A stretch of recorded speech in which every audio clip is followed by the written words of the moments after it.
Imagine stepping onto a path that, well, doesn't just promise mental clarity, but unlocks extraordinary human potential, leading to some really remarkable, almost unbelievable abilities. Yeah, it's a fascinating idea. What if ancient wisdom actually held the precise blueprint for that kind of profound transformation? It's more than just a captivating thought. It's actually a deeply articulated system you find in certain ancient spiritual traditions.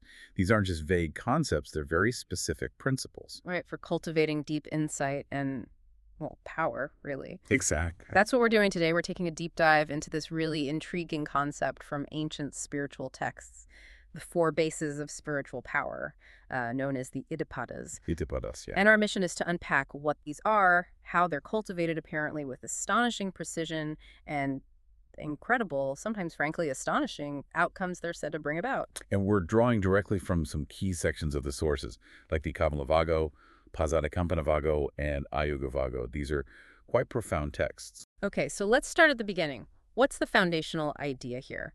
What are the Iddhipādas? Well, the texts describe them as these fundamental principles, or you could say bases, for spiritual and, yes, even extraordinary accomplishment. Bases, okay. And they're consistently referred to as being developed and repeatedly practiced. That's bhavita bahulikatai in the original Pali. Vīmaṃsā. Yeah, and that emphasis on conscious development, Oh. on consistent repetition, it's absolutely key. It's not passive. Okay, so if these are the building blocks for these profound abilities, what are the four pillars? The first one is desire, or chanda. Right.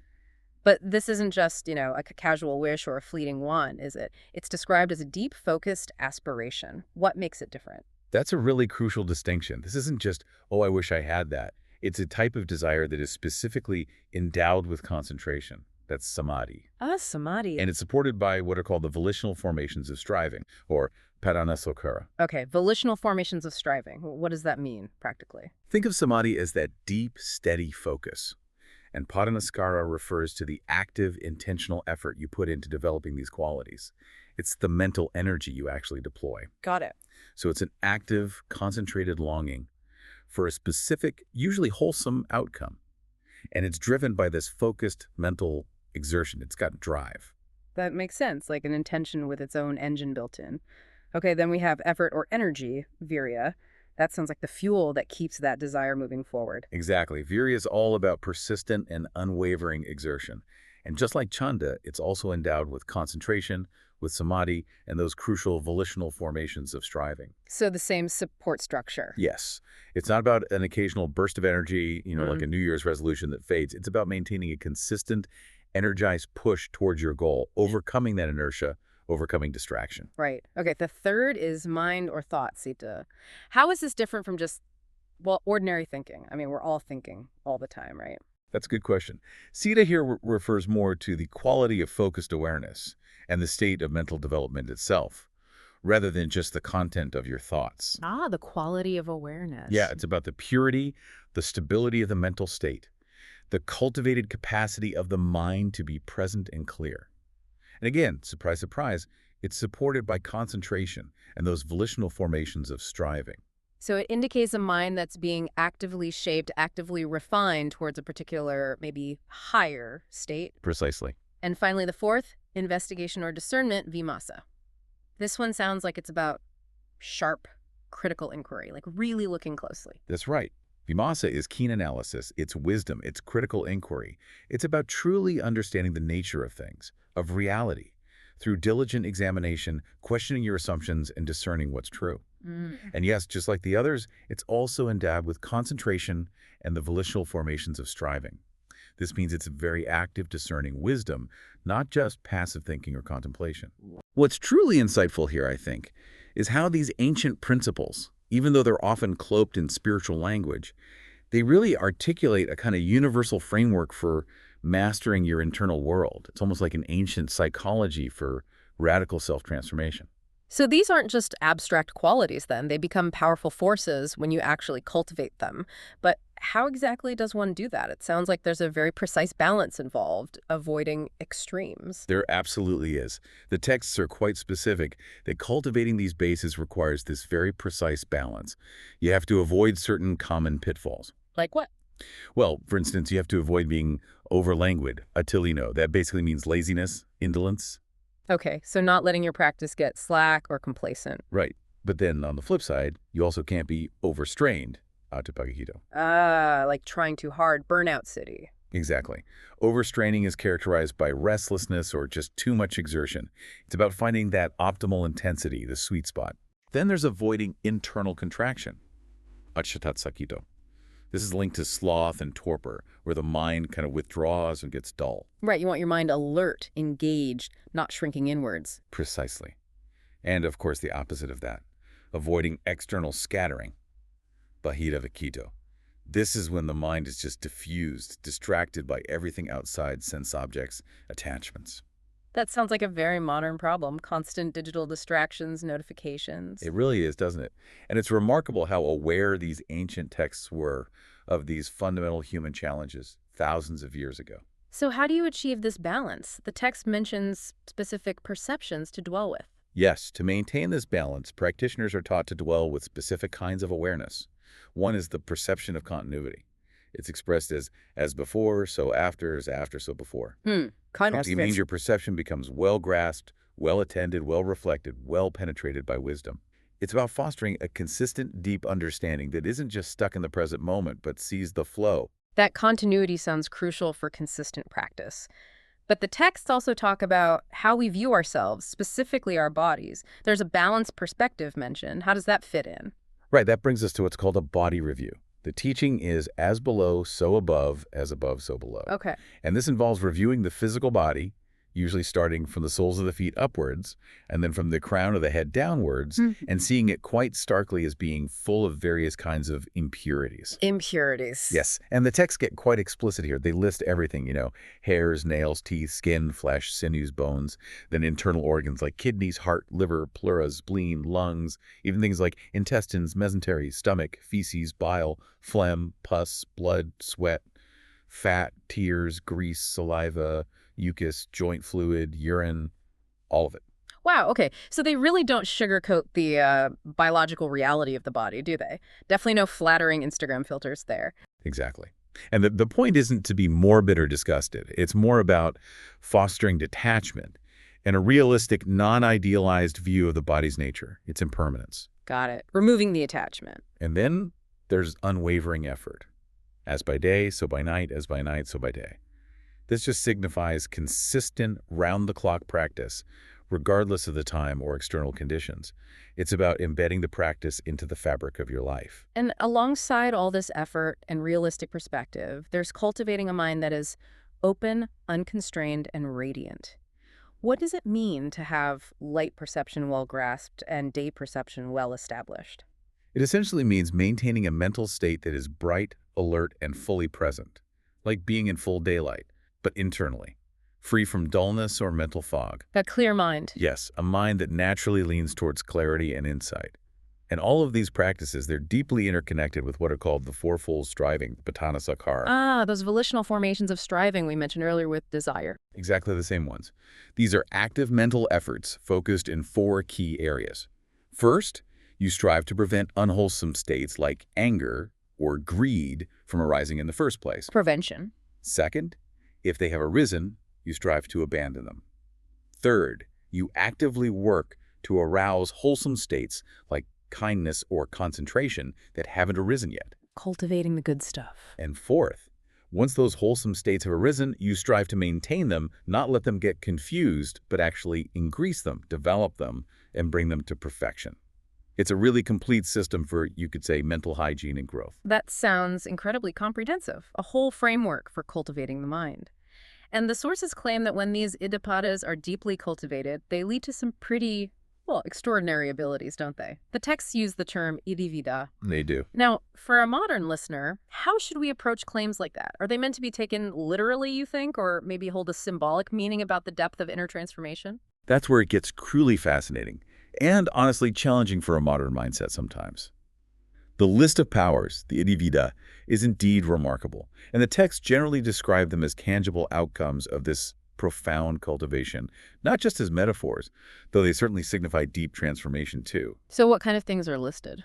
Well, it includes things like the ability to become one in many, or many in one, to appear and disappear at will, to pass unhindered through solid objects like walls, ramparts, even mountains. Passing through mountains, wow, that truly stretches the imagination. How do the texts even describe the mechanics of something like that? They often describe it using similes, like moving as if in air or as if in water, emphasizing the mind's power through intense concentration to overcome perceived physical limitations. Okay. Also, emerging and submerging in the earth, as if in water, or walking on water, as if on solid ground. Walking on water. And perhaps the most famous one, flying through the air, sitting cross-legged like a bird. Beyond that, even things like touching and stroking the moon and sun, obviously indicating immense reach and exercising power with one's body, even up to the Brahma world, a high heavenly realm. That's quite a list. It is. And maybe the profound insight isn't just in the magic itself, but in what it suggests about the absolute furthest reaches of human consciousness.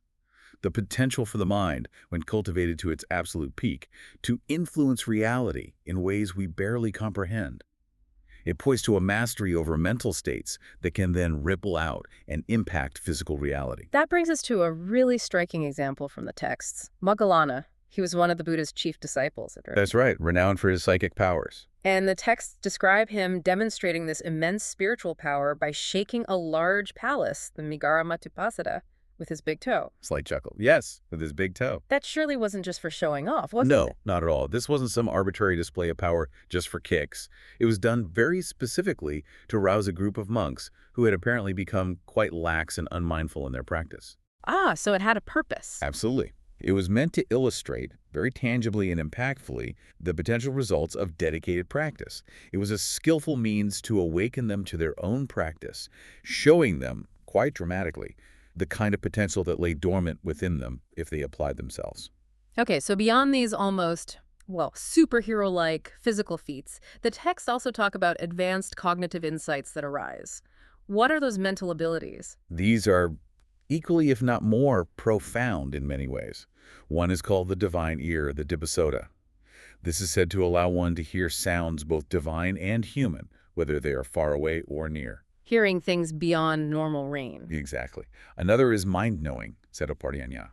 This is the ability to discern the minds of other beings, other people. Like telepathy. Sort of, but specifically understanding their mental states. For example, knowing whether someone's mind currently has passion or is free from passion, whether it has hatred or is free from hatred, or if it's clouded by delusion or free from delusion. Seeing the underlying quality of their mind. That's, wow, a profound ability to understand others on a deep level. Indeed. And then there's recollection of past lives, remembering one's own various past existences in detail, where you lived, your name, your family experiences, how you died and were reborn elsewhere. Remembering past lives. Yes, often in great detail. And finally, there's the divine eye, Iddhipādā. This allows one to see beings passing away and reappearing according to their actions, their karma. Seeing karma in action? Essentially, yes. Distinguishing between beings who are, say, superior or inferior, beautiful or ugly, fortunate or unfortunate, based on their past deeds.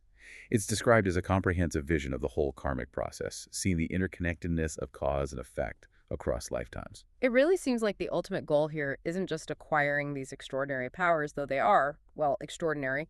It seems to point towards something even deeper, some kind of ultimate freedom. That's absolutely the core of it. The highest outcomes described are profound spiritual liberation. The texts frame it as leading from this shore, the shore of suffering, to the far shore, which is liberation. Nibbana. Yes, leading to the noble path leading to the complete destruction of suffering. Ultimately, the cultivation of the Iddhipādas is said to lead exclusively to disillusionment, dispassion, cessation, peace, direct knowledge, full enlightenment, and nibbana. That's an incredibly ambitious claim, isn't it? To achieve liberation, full enlightenment in this very life. It is. And the text emphasized this potential as great fruit, great benefit. It could lead to direct knowledge, full awakening in this life. Yeah. Or, if some subtle clinging still remains at death, it could lead to becoming a non-returner. A non-returner, meaning? Meaning one who will not be reborn into the human realm or lower realms again, but will attain final nibbana from a higher realm. And furthermore, the texts sometimes list even more specific benefits, these 7 fruits.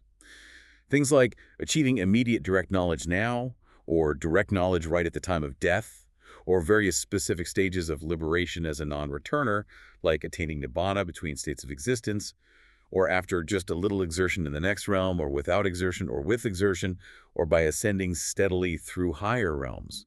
It maps out a very detailed progression, showing these nuanced paths to ultimate freedom. It's like a detailed spiritual roadmap.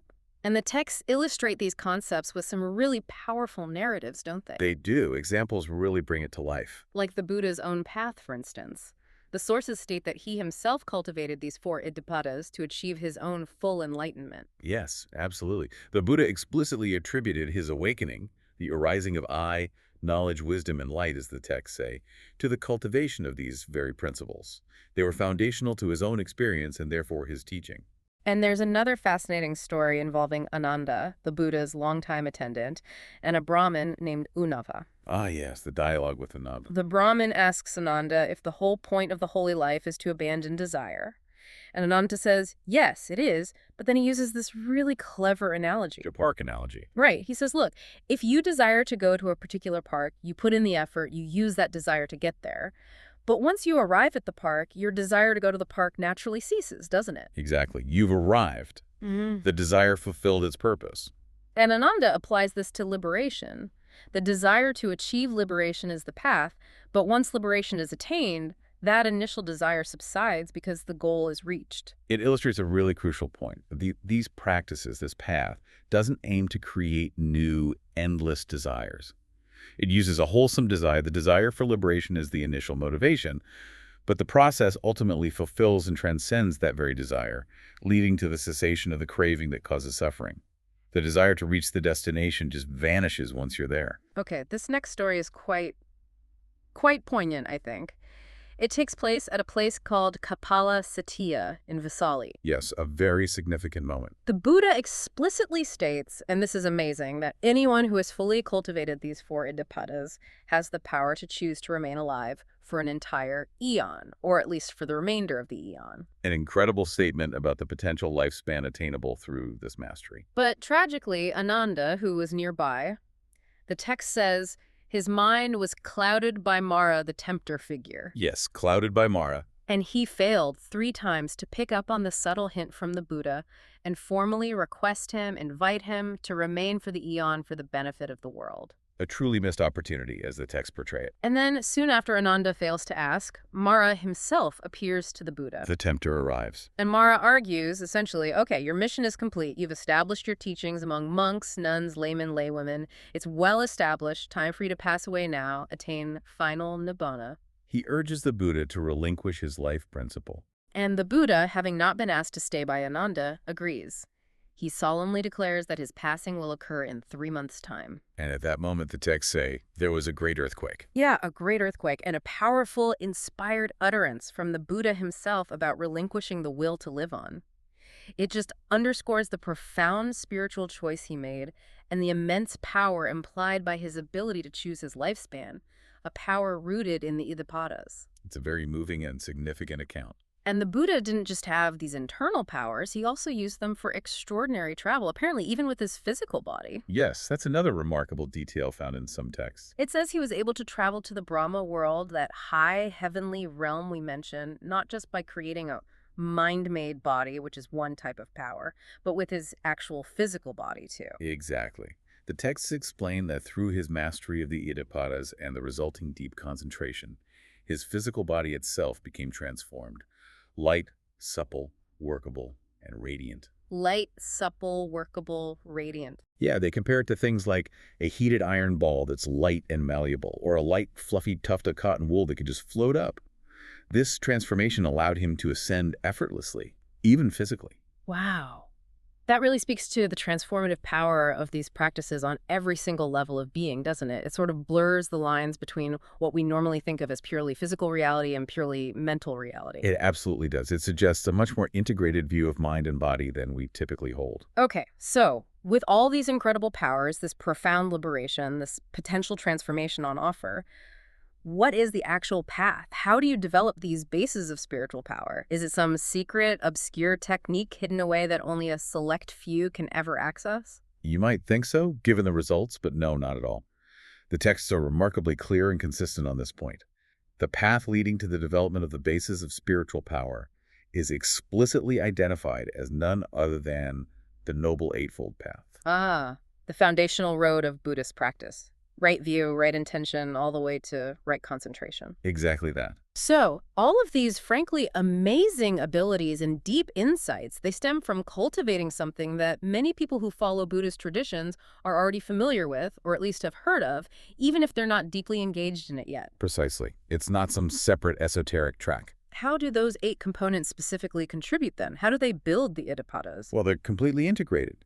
The 8 components, right view, right intention, right speech, right action, right livelihood, right effort, right mindfulness, and right concentration, they aren't separate from the Iddhipādas. They are the very means by which the Iddhipādas are cultivated and brought to fullness. Okay, so for example? Well, take right effort, for instance.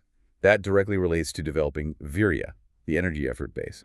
Right concentration, the 8th factor, is essentially samadhi, which we saw underpins all 4 bases. Right, concentration was key for all of them. Absolutely. And right view and right intention provide the foundational clarity and direction needed for chanda, the focused desire or aspiration, and also for vīmaṃsā, the investigation and discernment. They all work together. So it's a comprehensive, integrated system for achieving this internal mastery. It all connects. Exactly. The Noble Eightfold Path is the way you build these powers. This has been a truly illuminating deep dive. Really fascinating. We've journeyed through some pretty profound ancient wisdom here, discovering that concepts we might think of simply, like will or effort, mind, and investigation, they aren't just abstract ideas. No, they're presented as potent forces, dynamic energies, when they're cultivated with real precision and, crucially, that balance we talked about. And we've seen how this cultivation is said to lead not only to profound spiritual liberation, the end of suffering, but also to these extraordinary, sometimes almost unbelievable abilities. It really demonstrates the immense potential that these traditions see within a mind that's fully developed and refined. A potential far beyond what we normally assume is possible. So understanding these Iddhipādas, it really offers you, the listener, a fascinating lens through which to view human potential. It highlights that maybe true mastery isn't just about external achievements, what we get or build in the world. Right, but about deep internal cultivation, about self-transformation at the most fundamental level. Which leads to a final thought, perhaps. What if the true measure of our potential lies not so much in what we acquire externally, but in how deeply we manage to cultivate these subtle, powerful forces within ourselves, our own intention, our persistent effort, our focused mind, and our capacity for sharp discernment? It's a profound question to ponder. What profound transformations might be possible, even in your own life, by maybe exploring or integrating some of these ancient principles today?